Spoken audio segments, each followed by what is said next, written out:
Yeah, go ahead. So so I'm just going to go over some of the things that the pipeline authoring team is doing to figure out a better way to collaborate between UX, PM, and engineering. So first off, we had lots of discussions in the retro that I started to gather feedback from the engineers on how they would like, is it this retro? Yes, how they would like to work with UX. So like, how do they want to collaborate in issues? When do they want to be included? What is the preferred way to receive updates from UX? Like all of these things. And our front-end engineers provided lots of very detailed feedback that really helped me better understand like what is the problem, like what is that gap that exists between us. And I like it answered a lot of questions for me and kind of opened my eyes to some of the problems that I didn't think were problems. So that was great. So there was a discussion here with some follow-up questions and stuff. Based on that and based on the survey that I ran to kind of set a benchmark score, which actually I have to finish analyzing this. I kind of analyzed the results, but haven't really documented them yet. So I have to do that. But I ran a survey. It's anonymous, so I can share the results with you, I think, which was interesting because it really highlighted that there's really a gap between what the engineers want and what I'm providing, even though I felt like I'm really doing such a great job communicating all of the UX findings, but I just wasn't doing it in a way that made a lot of sense to them and that was easy for them to consume. So turned out that a lot of the team members, so these are, the responses were from front-end engineers, mostly, but also backend and also one engineering manager as well. Half of the team doesn't really feel included or excluded into UX process. I guess they just don't really feel that much involved. And I'll kind of go over some of the most interesting results, but most participants, they didn't understand how UX research ties into our product direction and the user experience. So that was interesting also, because for me and Dove, it's obvious. We know why we're doing it and we know why it's important and we share it, but it just like, we weren't able to really show how it ties to our product direction. Not yet, at least, because again, we're very new. So I guess it's normal that we're going through this process.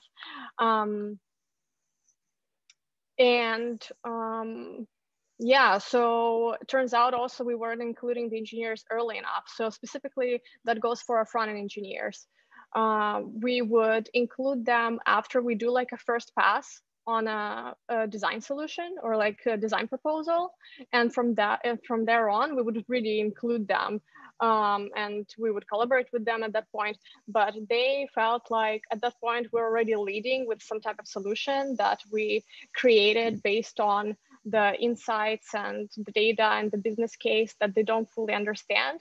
So we found that there's an opportunity for us to establish more trust, for example, for sure, and to show like a more solid foundation that we already have in our heads, but show it to the rest of the team of all of the UX research insights and all of the like opportunity canvases that Dove has been working on and, you know, things like that. So there's also an MR where I proposed some changes, but there will be many more changes, mainly just like simplifying things.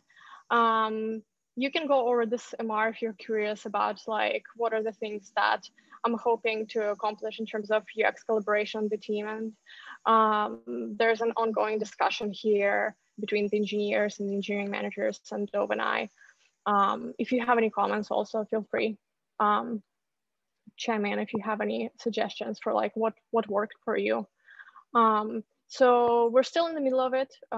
Today we have a sync discussion, like some of the team members are waking up really early. I'm staying up late for this because it's super important. So our goal is to align on like a small process change that we know will be impactful and that we will be piloting. And for now, we're thinking that we will focus on fostering async communication and async updates between engineers and UX to help us document everything better. And that will like solve many problems in terms of the shared understanding that we create and how accessible the information is. So yeah, very excited about this. And it's been taking up a lot of my time and just like kind of mental energy. Just because it's this kind of messy human relationship thing that needs to be figured out. But let's see how that works out. I think we can figure it out. Thank you for sharing this, Nadia. I know that it's we've been talking about this. It's a recurring theme across GitLab, and I'm curious to hear also from others. I know that Vitika, with your team, you managed to align things, I think, in I would say much easier way, and then you're onboarding and you're getting to know people. But yeah, I'm curious to hear with your experience and your thoughts on the survey, on the results that Nadia shared. I couldn't put a finger on what is going good at CI, but I'm very happy with how things are. The engineers are there, very responsive, and they're always keeping an eye out for any new updates on the issue by me or by someone else. So the discussion part in the CI team, it's very healthy and it's very productive. That I'm just having a hard time of like taking out an actionable improvement that the pipeline authoring team could make by getting inspired by how we work, because it's also organic. So I couldn't really suggest something. So from my part, this last milestone, 1311, was my first milestone fully as designer in release. So for me, it was, rather than having an optimal process, just having any process. Was the first time I was implementing a design process here. I already got really good feedbacks on how I can improve, and some things I realized were not ideal. So I'm gonna start using Loom videos, for example, to communicate the broader design vision for an issue, because just typing walls of text sometimes doesn't really work as well to communicate the meaning behind the design changes.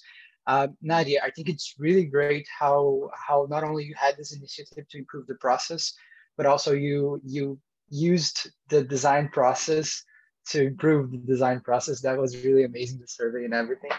I'm still figuring out where to go in terms of design process for release, but I'll definitely steal some of your ideas to gather feedback in a similar way, more structured way, rather than just asking, hey, what can I improve? So thanks for the really good example.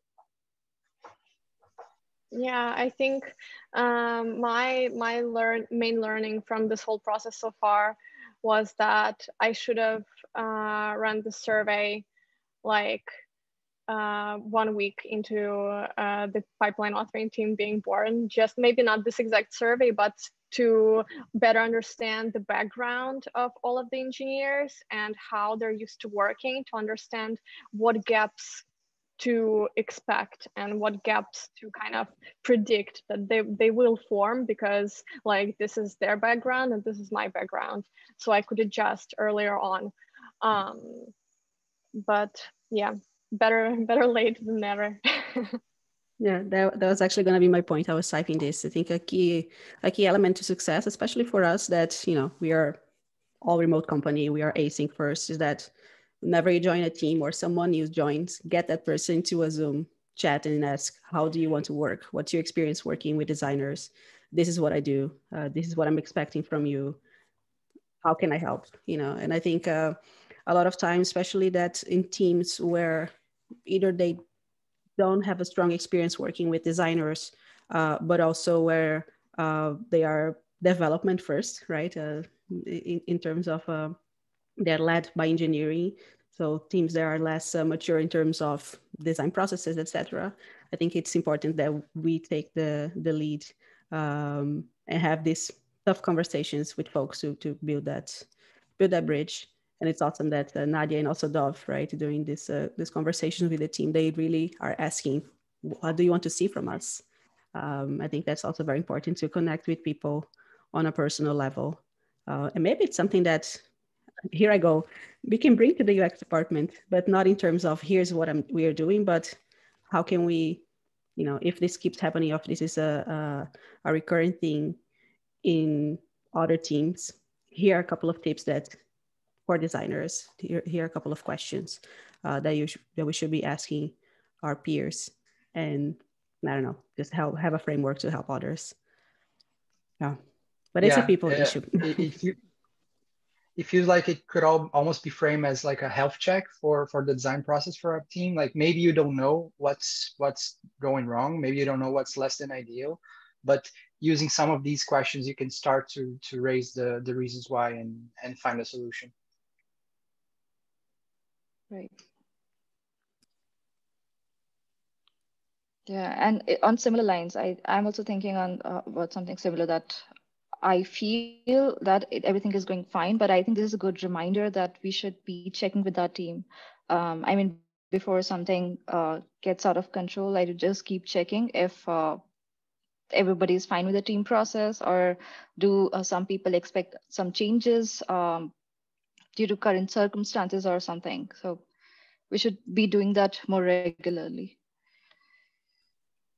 Question: how is it done today in your teams in terms of retrospective? Because I know that in UX department we do have like the general retrospective.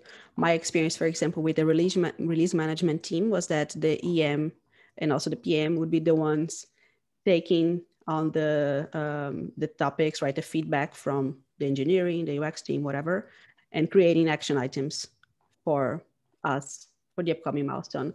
How is that done today in your teams? In CI, at least, we do have retrospective. I'll put the link here. And I mean, the discussions happen, and if there's something actionable, I think Cheryl and Tao used to take a look at it, and Sam as well. And some action was taken against those critical points. Yeah, it's kind of the same thing on the pipeline authoring team. I don't know if we create issues for all of the items, to be honest. I'm not really well aware. Like, I was never tagged on any of those issues. If Sam and Cheryl use something to track those efforts, maybe. But I know that we do have a section for actionable items. I linked one of our retros there. Somewhere at the top of the agenda, and we just link them there, like just as bullet points. This is action item, we want to do this, we want to do that.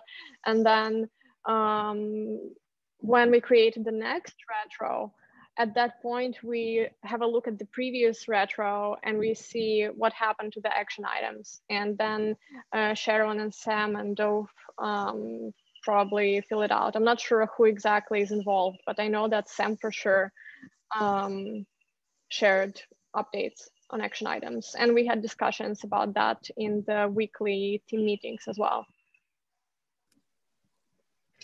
Helping Sam in your retro, just to ask, and also to ask if this time, based on you have today, right? The sync retrospective, you can create those issues that refer to things that belong to UX or things that you need to work on with Dove, etc. I think that's important. That was my experience in release management. I think we were very well structured in terms of process. And I actually have one example here to share. Yeah. So let me add to the agenda because it's a good reference. This was an action item, similar situation that I had as Nadia, front end, the merge request review process. So I was not being tagged on any merge requests or being asked for a review. lots of UX app being generated, and the PM, not a PM, the engineering manager, John back then, he created a specific issue where the front-end engineers and I could just go in and review. So all our conversation happening separate, and we were responsible for taking that action item, working on it, and then bring on a separate discussion. I think it's something interesting to bring to your teams if you are working on feedback during the retrospectives, and just checking if they're doing this way. If not, and if you don't feel comfortable having this conversation, just let me know, and I'll reach out and I'll check in with the teams.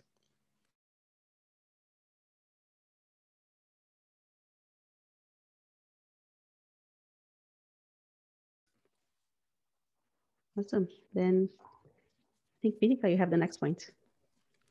Oh, yeah, so it's more of a read only, but I'll still vocalize this. So it's Tao's last day today, and yeah, that's pretty sad.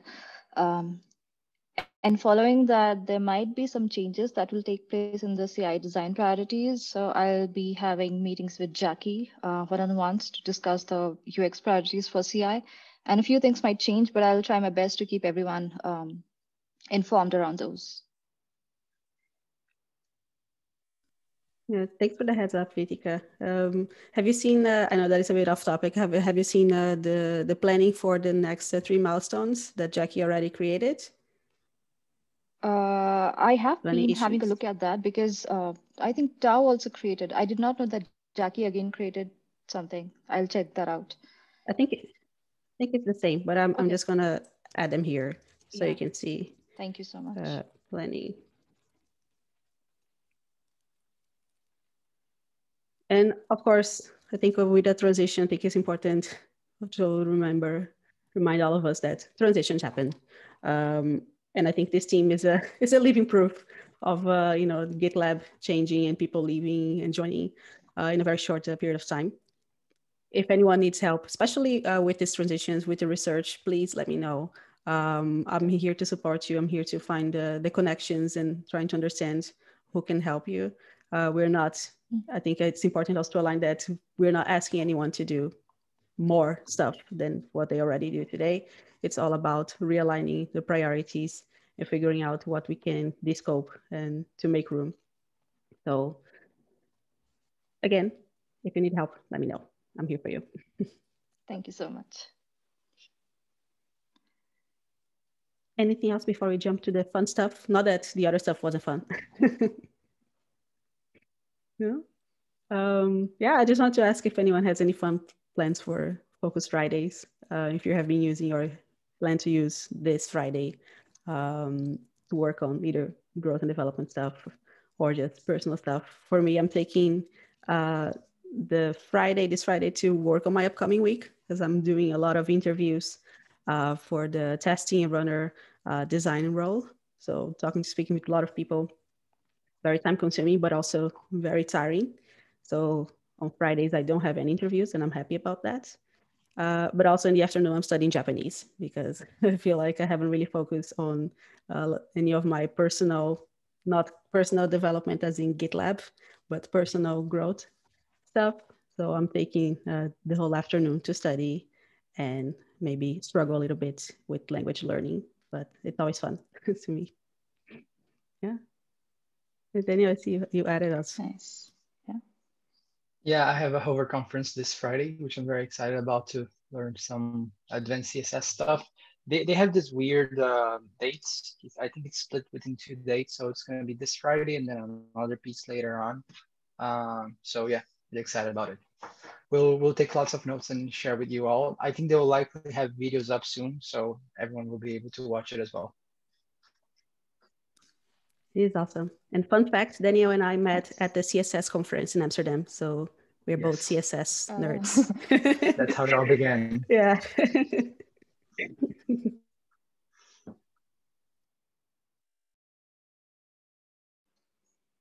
Oh, yeah. I wanted to mention that Nadia and I participated in the BAT conference, but the participation it did not go as planned because the technology was very shaky and very disturbed.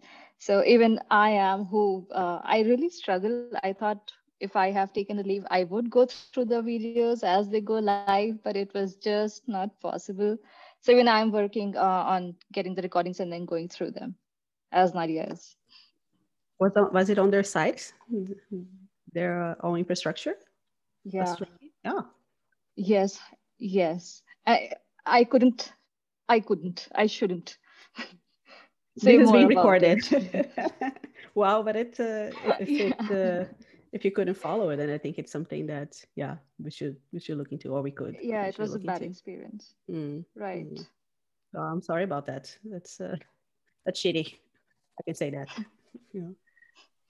Yeah, hopefully the recordings will be fine, because it also wasn't that cheap, Yeah. honestly. So it's a bit of a disappointment. And the recordings are still not live, none of them. So I even took some time off last week to listen to all the talks, but I'll just have to do it whenever the recordings come.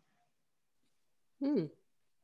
I'm gonna check in with Christy and Valerie to see if there's something that we should be doing about this, right? Because it's the same as if we were going to a conference and then the conference doesn't happen because I don't know, the venue doesn't. I don't know. There's no seats for people, Yeah. so Yeah, you're right. I'll check in. Yeah. So It was actually, mentally very exhausting. I'm gonna add an I'm extra not looking interview forward to it. for myself. If you can then later on just briefly just slack me with what happened and what issues you had, and then I'll sync with Valerie. I'll just throw them a message to see if there's anything we can do. Bad conference. You just didn't understand that there was a purpose to Yeah. just pay And and there was not. also tech. There was one more thing. It was Tech Circus. Like the host was Tech Circus. No comments. What we can do there. Well, but anyways, if of course, if you get access to, when you get access, right, to the content, please take the time to go over things. And even though, yeah, it's not the official conference, but I think it's important to have that the mind space to do that. So feel free to drop do your thing, focus time, take a day or two. Not sure if the conference was a day or two, but do your thing. You're free to do that. Thanks. And I asked Nadia, you're working on interview training. Oh yeah, I thought we're already out of time. Oh yes, Yeah, I'll be working on interview training, which I wouldn't say it's fun, so I should probably add something else that's fun. I have like replying to retro issues and doing interview training on my list for now, but I'll add something more interesting to that. it's fun. Vitika started, right? She did a shadowing this week with Mate, or last week. Oh yeah, shadowing is fun, I'm sure. So yeah, do but that. I could share some tips with you as well, like things that I was not prepared for. Cool. Yeah, that'd be great. Yeah, please align on that. That would be awesome. And I think then you also added a +1 here. Go over the Yeah, me trainings. I too. think I think that's the most important. And when you're done with the trainings, ping me in the issue and say, hey, I'm ready to start shadowing now. Because I think especially with the time zones, it would be interesting to get the two of you, Vitika and Nadia, to shadow some interviews, but also at some point lead or have that experience, since we're getting a lot of candidates in India, I think Australia. So that'll be fun too, and also Yeah. to Daniel to help me. Oh, yeah. Yeah. I think we should drop for the next meeting. Oh yes, Yeah, you sorry, have forgot. showcase. All right, see you in a minute. All right. See you then. Bye. Bye. Bye.